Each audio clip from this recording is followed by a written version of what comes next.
وسلم. بسم الله الرحمن الرحيم. وجعلنا منهم أئمة يهدون بأمرنا لما صبروا وكانوا بآياتنا يوقنون.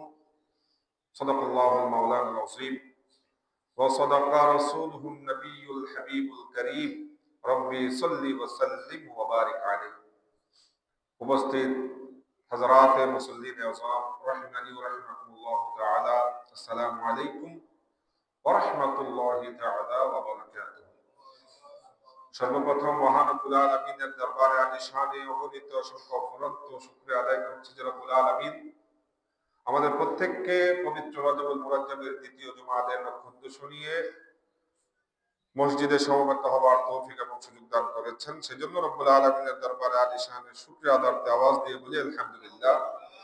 সাথে সাথে নবী করিম রাউফুর রহিম সরওয়ারে কায়নাত ফখরে মওজুদাত আহমদ মুজতবা নবীজি মুহাম্মদ মুস্তাফা সাল্লাল্লাহু তাআলা আলাইহি ওয়াসাল্লামের নূরানি কদমে পাকে অগণিত অসংখ্য অফুরন্ত দরুদ পাকের নজরানা পেশ করছি।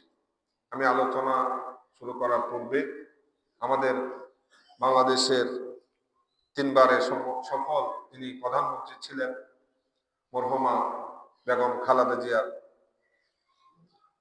মাগফিরাত কামনা করছি। আল্লাহ পাক তার মানুষ হিসেবে দুনিয়াবী জীবনে ভুল ত্রুটি জানা অজানা ইচ্ছাকৃত যত ভুল ত্রুটি গুনাহ খাতা করেছেন, আল্লাহ তার সেই গুনাহ খাতা মাফ করে তাকে জান্নাতুল ফেরদৌসের আলা মাকাম দান করুন, আমিন। তো আমি সূরাতুস সাজদা 24 নম্বর আয়াত পাক তেলাওয়াত করেছি। আল্লাহ পাক ইরশাদ করছেন, ওয়াজআলনা মিনহুম আইম্মাতান ইয়াহদুনা বিআমরিনা লাম্মা সাবারু। আর আমি তাদের মধ্য থেকে কিছু ইমাম তাদের জন্য মনোনীত করেছিলাম। ইয়াহদুনা বিআমরিনা, তারা আমার নির্দেশে পথ প্রদর্শন করত। লাম্মা সাবারু, যখন তারা ধৈর্য ধারণ করেছিল। ওয়া কানু বিআয়াতিনা ইউকিনুন, আর তারা ছিল আমার নির্দেশাবলীতে দৃঢ় বিশ্বাসী। মূলত আয়াতের তাফসীরের মধ্যে আসছে এটা বনী ইসরাইলের, এখানে আইম্মা ইমামের বহু বচন।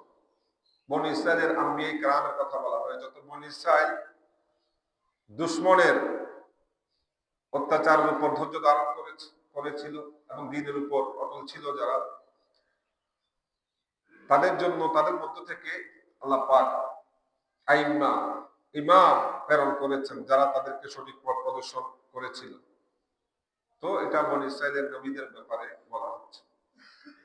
তো এখানে মূলত আল্লাহ পাক রব্বুল আলামিন ওনার বান্দাদের হেদায়েতের জন্য যুগে যুগে আম্বিয়া কিরামকে প্রেরণ করেছেন পৃথিবীর জমিনে আল্লাহর দিকে আহ্বান করার জন্য, দ্বীন ইসলামের দিকে আহ্বান করার জন্য। তো সেই সিলসিলা আম্বিয়া কিরামের দুনিয়াতে আসার সিলসিলা আমার নবীজি দুনিয়া থেকে তাশরীফ নেওয়ার পরে এটা বন্ধ হয়ে গেছে। এর পরবর্তীতে কিয়ামত পর্যন্ত আর কোনো নবী আসবেন না। তো এখন আম্বিয়া কিরামের সিলসিলা যখন দুনিয়াতে আসা বন্ধ হয়ে গেছে, এখন আল্লাহর দ্বীন ইসলামকে কিয়ামত পর্যন্ত এটা চলতে থাকবে। এখন নবীজি দুনিয়া থেকে পর্দা করার পরে ইসলামের মধ্যে, দ্বীনের মধ্যে, মানুষের মধ্যে অনেক ধরনের বিষয় অন্তর্ভুক্ত হয়েছে। বিশেষ করে মানুষ দ্বীন থেকে দূরে সরে গেছে, ইসলাম থেকে দূরে সরে যাচ্ছে। বিভিন্ন ধরনের খোরাফাত বলেন, অপসংস্কৃতি, বিভিন্ন অনইসলামিক কার্যকলাপ মুসলমানদের মধ্যে এসে গেছে, ইসলামের মধ্যে এসে গেছে। অনেক ইসলামের ক্ষতি সাধন করার চেষ্টা করছে। তো নবীজির পরে কিয়ামত পর্যন্ত দ্বীন ইসলামকে অক্ষত রাখার জন্য আল্লাহ পাক রব্বুল আলামিন মুসলমানদের জন্য এক একজন মুজাদ্দিদ প্রেরণ করেছে। রাসূল করিম সাল্লাল্লাহু আলাইহি ওয়াসাল্লাম ইরশাদ করছেন, এটা বিভিন্ন হাদিসের কিতাবের মধ্যে আসছে। ইমাম তাবরানীর আল মু'জামুল আওসাতের মধ্যে এসেছে। আমার নবী ইরশাদ করেন, আল্লাহু ইয়াবআতু লিহাদিহিল উম্মতি আলা রাসি কুল্লি মিআতি সানাতিন মান ইউজাদ্দিদু লাহা দীনা। আল্লাহ পাক রব্বুল আলামিন প্রতি 100 বছরে এক একজন মুজাদ্দিদ প্রেরণ করেন যারা তার দ্বীনকে সংস্কার করে। দ্বীনের মধ্যে কোনো ধরনের খোরাফাত, কোনো ধরনের কেউ ক্ষতি সাধন করতে চাইলে অর্থাৎ দিনের মধ্যে এমন কিছু মানুষ অন্তর্ভুক্ত করে ফেলেছে যেটা দিন ইসলাম মানুষ বুঝার ক্ষেত্রে মানুষ সমস্যায় পড়ে যায়, তখন এগুলাকে দূর করার জন্য, অর্থাৎ দিন ইসলামকে নিয়ে মানুষ যখন ষড়যন্ত্রে লিপ্ত হয়, দিন ইসলামের ক্ষতি সাধন করতে চায় বিভিন্ন ভাবে, তখন আল্লাহ ধর্মের মুজাদ্দিদ প্রেরণ করে এই বিষয়গুলাকে বিভিন্ন ধরনের খোরাফাত থেকে, অপসংস্কৃতি থেকে ইসলাম দিনকে রক্ষা করার জন্য এনারা কাজ করে। তো এই মুজাদ্দিদের মধ্যে আজকে আমি যার আলোচনা করব তিনি হচ্ছেন ইমাম শাফি আবু আব্দুল্লাহ মুহাম্মদ ইবনে ইদ্রিস আশ-শাফি। উনি মুজাদ্দিদ ছিলেন। আমরা যে পুরা পৃথিবীর জমিনের মধ্যে 4টা মাযহাব প্রসিদ্ধ প্রচলিত,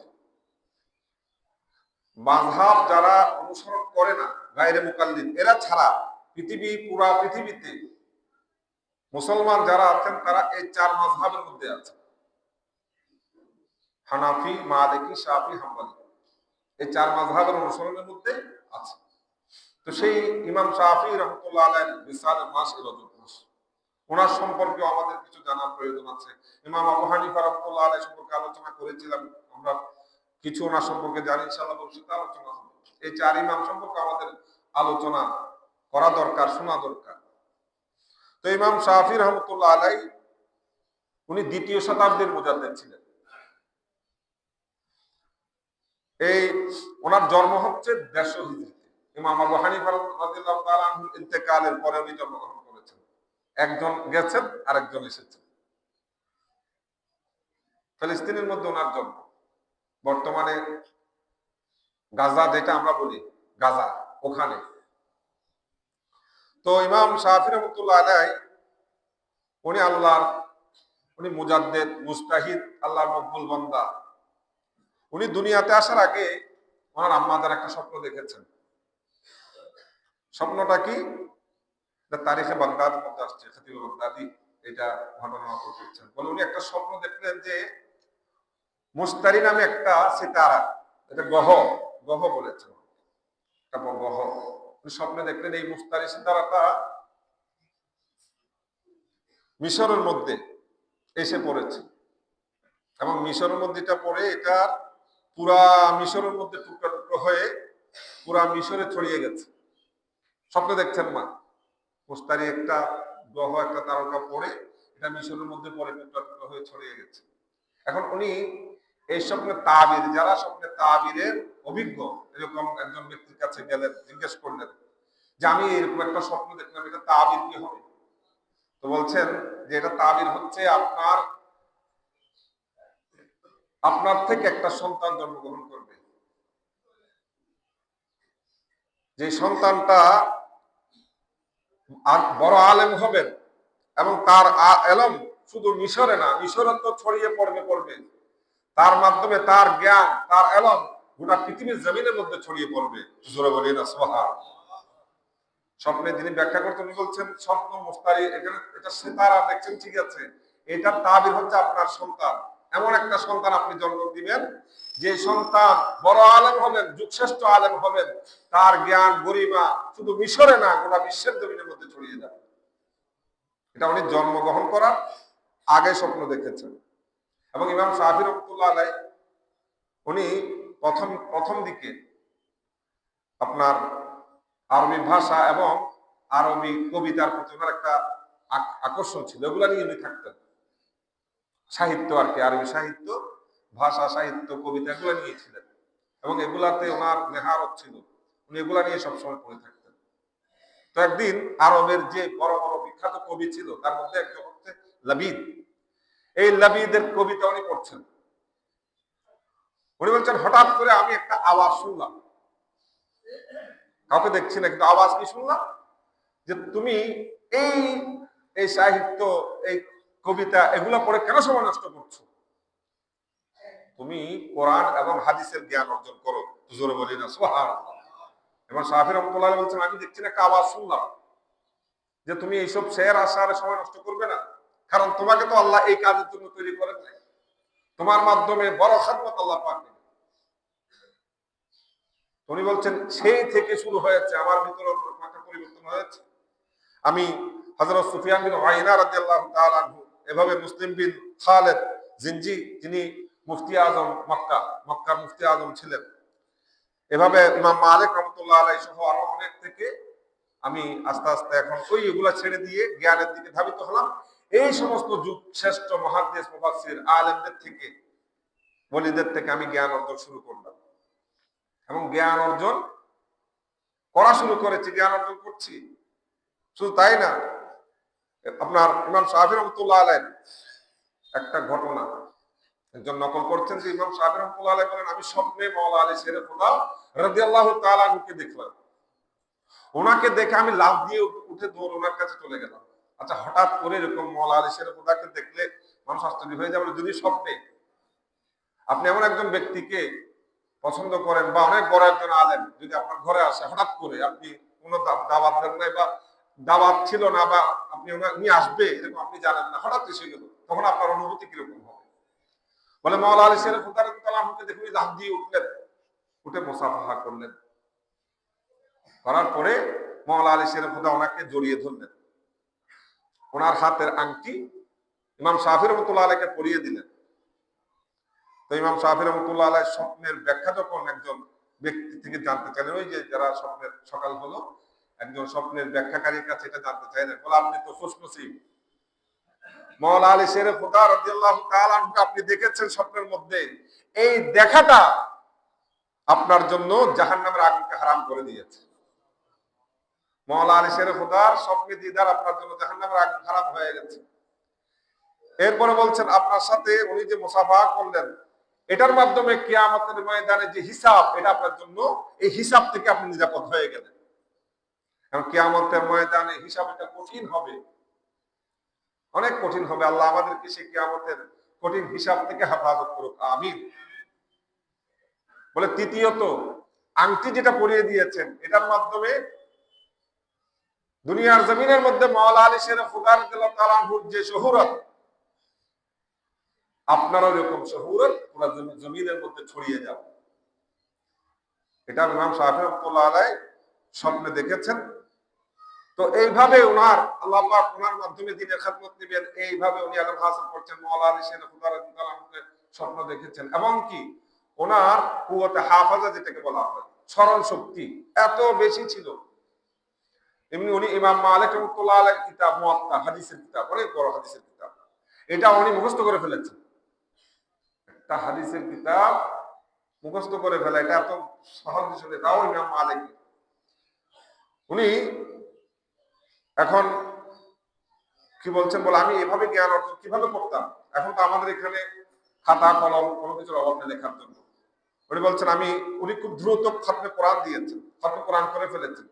কোরআনের খতম উনি অল্প বয়সে আপনার করেছেন।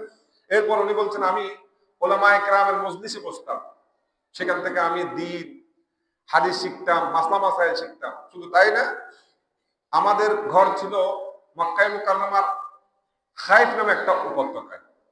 তো আমি ওখানে আসা যাওয়া করার সময় রাস্তার মধ্যে যা পেতাম, চামড়া পেতাম, হাড্ডি পেতাম, ওগুলা নিয়ে ওগুলাতে আমি মাসলা হাদিস এগুলো দেখা শুরু করতাম। কত কষ্ট করেছেন দেখেন ইসলাম দ্বীনের খেদমতের জন্য।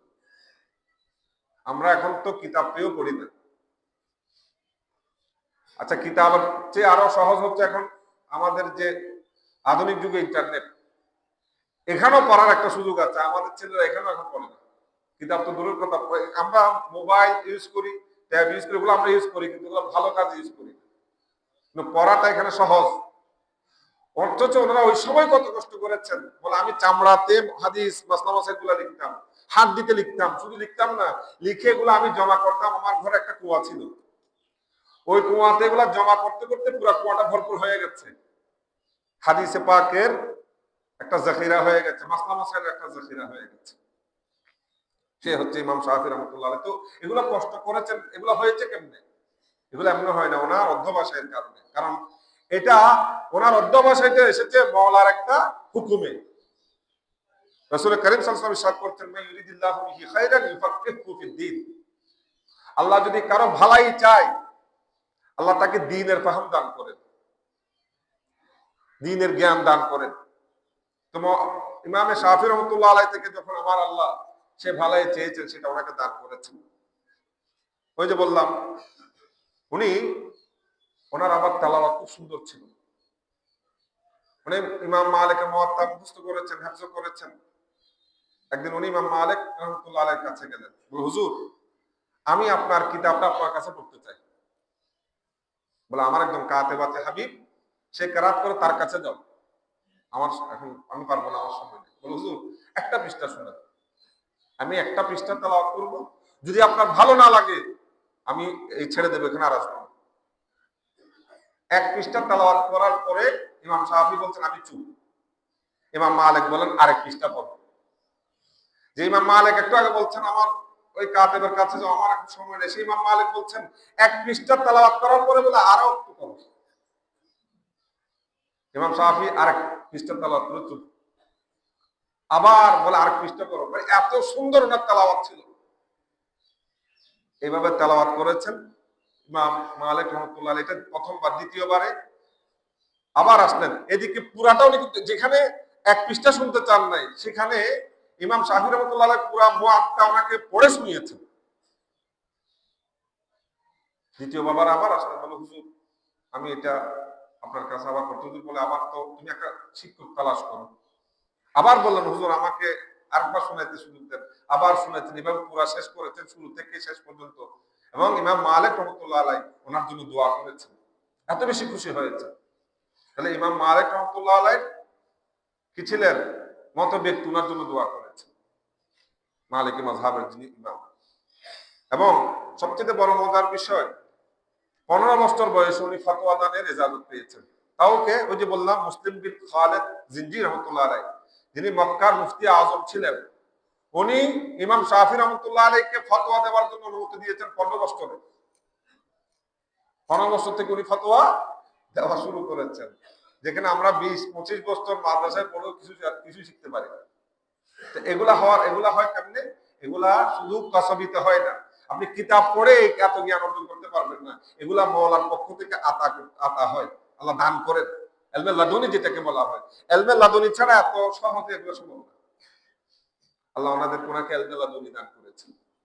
15 বছর বয়সে উনি এইভাবে ফতোয়া দেওয়া শুরু করেছেন। এবং ওনার ওস্তাদদের মধ্যে যে বললাম ইমাম মালিক ছিলেন, মুসলিম বিন খালেদ জিনজি ছিলেন, সবচেয়ে বড় যিনি ইমাম আবু হানিফা রাহমাতুল্লাহ আলাইহির ছাত্র ইমাম মুহাম্মদ। এবং ওনার ব্যাপারে বলছেন যে আমি 20 বছর ইমাম মুহাম্মদ বিন হাসান শাইবানি রাহমাতুল্লাহ আলাইহির কাছে ছিলাম। 20 বছর ওনার থেকে আমি জ্ঞান অর্জন করেছি। এত বেশি জ্ঞান অর্জন করেছি যে 20 বছরের জ্ঞানগুলো যদি আমি একটা বোঝা করি, বড় একটা উটেই এগুলো ভর রাখতে হবে। এক উট জ্ঞান, একটা উটের উপর বোঝা দিলে, কারণ আমরা হয়তো জানি যে উটে কতগুলো বোঝা বহন করতে পারে। বলে এক উটের বোঝা জ্ঞান 20 বছর আমি ওনার থেকে অর্জন করেছি। এবং উনি না হলে আমি এত বড় ফকিহ হইতে পারতাম না, ফিকহের জ্ঞান আমি অর্জন করতে পারতাম না যদি ইমাম মুহাম্মদ রাহমাতুল্লাহ আলাইহি না হতেন। আবার উনি হচ্ছেন ইমাম আবু হানিফার ছাত্র, প্রসিদ্ধ দুইজন ছাত্রের মধ্যে অন্যতম। একজন হচ্ছে ইমাম আবু ইউসুফ, আর একজন হচ্ছে ইমাম মুহাম্মদ। ইমাম আবু হানিফা রাহমাতুল্লাহ আলাইহির ছাত্র, সেই ইমাম মুহাম্মদের ছাত্র হচ্ছে ইমাম শাফি রাহমাতুল্লাহ আলাইহি। এগুলো আমাদের একটু আসলে খেয়াল, এই জায়গায় একটু আমরা খেয়াল করা দরকার আছে। আমরা যারা ইমাম আবু হানিফা রাহমাতুল্লাহ আলাইহি সম্পর্কে সমালোচনা করি, যে সমস্ত মূর্খরা করে আর কি, ইমাম আবু হানিফা এমন না তেমন না, হাদিস জানতো না, জানতো না, সে জানতো না। ইমাম শাফির মতো আলেম সরাসরি ইমাম আবু হানিফার ছাত্র না, ইমাম আবু হানিফার ছাত্রের ছাত্র। এবং কি বলছেন যে ইমাম মুহাম্মদ না হলে আমি ফকিহ, এত বড় ফকিহ হতে পারতাম না, ফিকহের জ্ঞান আমি পাইতাম না। ইমাম মুহাম্মদ না হলে যদি ইমাম শাফি ফিকহের জ্ঞান না পেতেন, সেই ইমাম মুহাম্মদ ফিকহের জ্ঞান কার থেকে অর্জন করেছে? ইমাম আবু হানিফা রাহমাতুল্লাহ আলাইহি। এই বিষয়গুলো আমাদের একটু আসলে বোঝার দরকার আছে। আল্লাহ পাক আমাদেরকে এই বিষয়গুলো বোঝার তৌফিক দান করুন, সবাই বলুন আমিন।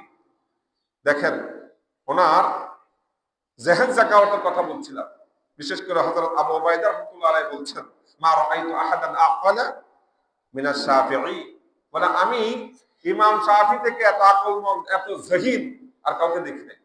এবং ওনার ব্যাপারে রাসূল করিম সাল্লাল্লাহু আলাইহি ওয়াসাল্লাম সুসংবাদ দিয়েছেন ইমাম শাফি রাহমাতুল্লাহ আলাইহির ব্যাপারে। কি? আমার নবীজি ইরশাদ করেছেন আলেমু কুরাইশিন ইয়ামলাউ তাবাকাল আরদি ইলমা, বলে কুরাইশের একজন আলেম পুরা দুনিয়াকে জ্ঞান দিয়ে ভরিয়ে দেবেন।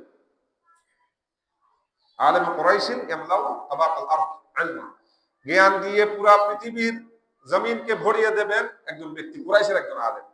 তো এটার ব্যাপারে এই হাদিসের ব্যাখ্যা উলামায়ে কেরাম করেছেন। তার মধ্যে এক নম্বর, একজন অন্যতম আব্দুর রউফ মানাবী রাহমাতুল্লাহ আলাইহি, যিনি আল্লামা জালালউদ্দিন সুয়ুতির কিতাব আল জামিয়া সগীরের শরহ করেছেন ফয়জুল কাদির। এখানে উনি উল্লেখ করছেন যে রাসূল করিম সাল্লাল্লাহু আলাইহি ওয়াসাল্লাম ইরশাদ করেছেন যে কুরাইশের একজন আলেম পৃথিবীর জমিনকে আলম দিয়ে ভরিয়ে দেবেন, তিনি আর কেউ না, তিনি হচ্ছেন ইমাম শাফি রাহমাতুল্লাহ আলাইহি। তাহলে ওনার ব্যাপারে রাসূল করিম সাল্লাল্লাহু আলাইহি ওয়াসাল্লামের আপনার কি ছিল? সুসংবাদ ছিল। ইমাম আহমদ বিন হাম্বল রাহমাতুল্লাহ আলাইহি, যিনি হাম্বলি মাযহাবের ইমাম, উনি আবার ইমাম শাফির ছাত্র। উনি বলছেন যে প্রথম শতাব্দীর মুজাদ্দিদ ছিলেন ওমর ইবনে আব্দুল আজিজ রাহমাতুল্লাহ আলাইহি, এবং দ্বিতীয় শতাব্দীর মুজাদ্দিদ হচ্ছে এই ইমাম শাফি। এবং আমি 30 বছরে এমন কোনো দিন যাই নাই আমি ইমাম শাফির জন্য দোয়া করি নাই। 30 বছরে আমি প্রত্যেকটা দিন ইমাম শাফি রাহমাতুল্লাহ আলাইহির জন্য দোয়া করতাম। এখান থেকে আরেকটা শিক্ষা, আমরা যারা ছাত্র আছি, আমাদেরকে যারা ওস্তাদরা পড়িয়েছেন, তাদের জন্য দোয়া করা এটা খুব গুরুত্বপূর্ণ একটা বিষয়। এই শিক্ষাটা ইমাম আহমদ বিন হাম্বল আমাদেরকে দিয়েছেন। বলে আমি 30 বছর প্রত্যেকটা দিন ওনার জন্য আমি দোয়া করেছি। তো ইমাম শাফি রাহমাতুল্লাহ আলাইহি কত বড় আলেম, ইরাকে যখন সফর করেছেন, ইরাকিরা ওনাকে নাসিরুল হাদিস লকব দিয়েছেন।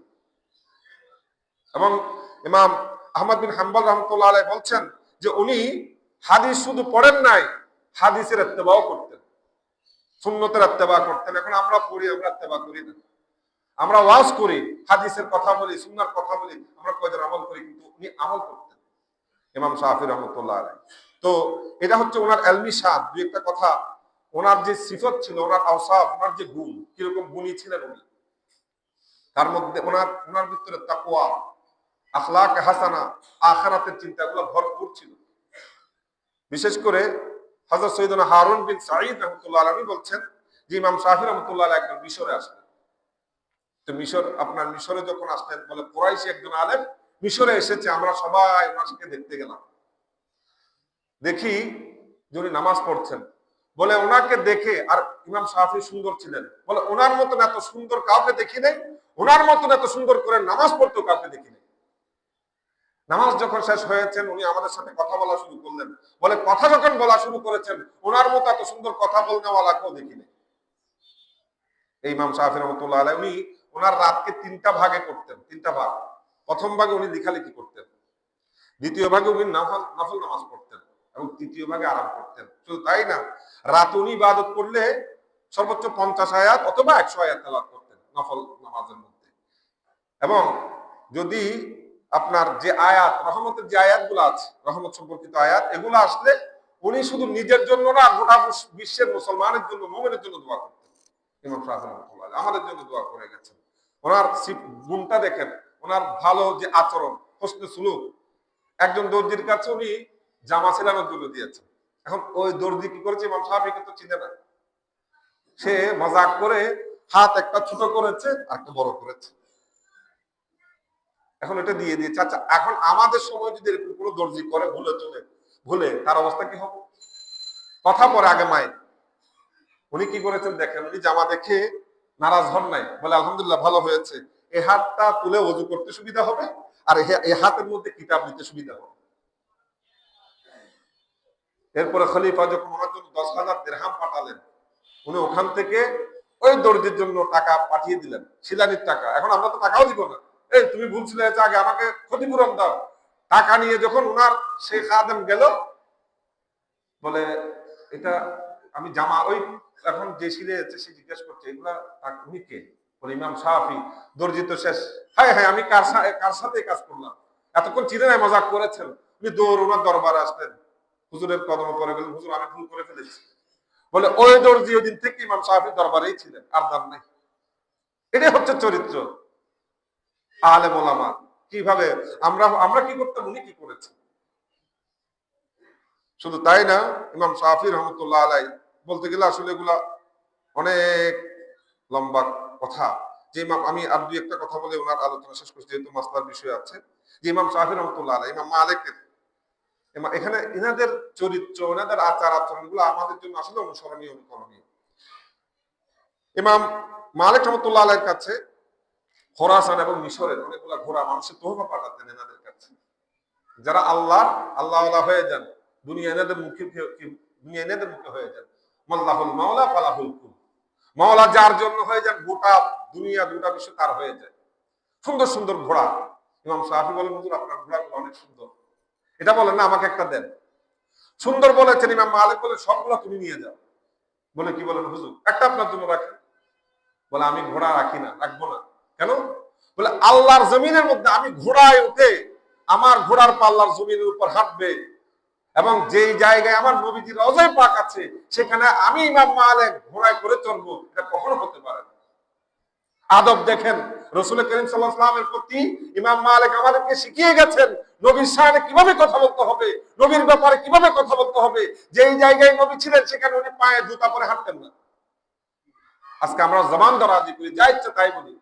ওনাকে আলেমে মদিনা বলা হতো, উনি মদিনাতে কখনো পায়ে জুতা দিয়ে হাঁটেন নাই। যেই জায়গায়, ওখানে সব থেকে চুমু দিতেন, বলে হয়তো আমার নবীজির শরীর মুবারক লেগেছে। এটাই হচ্ছে আদব, এটাই হচ্ছে নবীর প্রতি ভালোবাসা। ইমাম মালিকের এই আমলগুলো যদি আমরা শিখতে পারি, অনুসরণ করতে পারি, আমরা কামিয়াব। তো এই হচ্ছে ইনাদের চরিত্র। ইমাম শাফি রহমতুল্লাহ আলাইহি ওনার থেকে এইভাবে কি নিয়েছেন, দীক্ষা নিয়েছেন। একবার ইমাম আপনার খলিফা হারুন রশিদ আপনার ওনার জন্য দিরহাম পাঠিয়েছেন, 1000 দিরহাম, 1000 সোনার সিক্কা, এগুলো দিনার, সোনার সিক্কা দিয়েছেন। এখন খাদেম যাকে দিয়েছেন তাকে বলে দিয়েছেন, আচ্ছা উনি এই টাকাগুলো কোথায় খরচ করে একটু খবর নিয়ে আমাকে জানাবেন। দেওয়ার পরে খাদেমের সাথে সাথে আসে। উনি এগুলো পেয়ে ওই মসজিদ থেকে ঘরে আসা পর্যন্ত মানুষকে মুষ্টি দিয়ে হাঁটে হেঁটে সব দিয়ে দিচ্ছেন। আমরা হলো কি করতাম, দেওয়ার পরে ঘরে যখন এসেছেন এখন এক মুষ্টি বাকি। ঘরে যে খাদেম ছিল তাকে বলে যে এগুলা নাও, এগুলা থেকে তুমি ফায়দা হাসিল করো। দেখেন, খলিফা দিয়েছেন ওনার জন্য 1000 দিনার স্বর্ণের সিক্কাগুলো মস্কারির বিষয় না, কোটি কোটি টাকা বর্তমান সময়ে উনি সব আল্লাহর রাস্তায় দিয়ে দিয়েছেন, কারণ ওনাদের এগুলার লোক ছিল না। এটাই হচ্ছে ইমাম শাফি। এরকম বলতে গেলে আসলে অনেক কথা। ইমাম শাফি রহমাতুল্লাহ আলাইহি ওনার প্রসিদ্ধ কিতাবুল উম আছে, এটা একটা ওনার, এরকম অনেক কিতাব ওনার লিখিত, এবং উনি একটা মাযহাবের ইমাম, ওনার অনেক অনুসারী আছে। তাহলে সেই ইমাম মালিক রহমতুল্লাহ আলাইহি ইনি বুজুর্গ মানুষ ছিলেন, এবং ইনার ব্যাপারে আমার নবীর বেশারত ছিল, সুসংবাদ ছিল। আল্লাহ পাক সেই ইমাম শাফি রহমতুল্লাহ আলাইহি যে আলোচনা হয়েছে এগুলাকে যেন আমরা অনুসরণ করতে পারি, আল্লাহ সেই তৌফিক আমাদেরকে দান করুক, আমিন। অনুসরণ করে আমরা যেন দুনিয়া এবং আখিরাতে কামিয়াব হতে পারি, আল্লাহ সেই তৌফিক আমাদের দান করুক, আমিন। পরিশেষে আমরা আলহামদুলিল্লাহ আমাদের বাইতুল রহমত জামে মসজিদের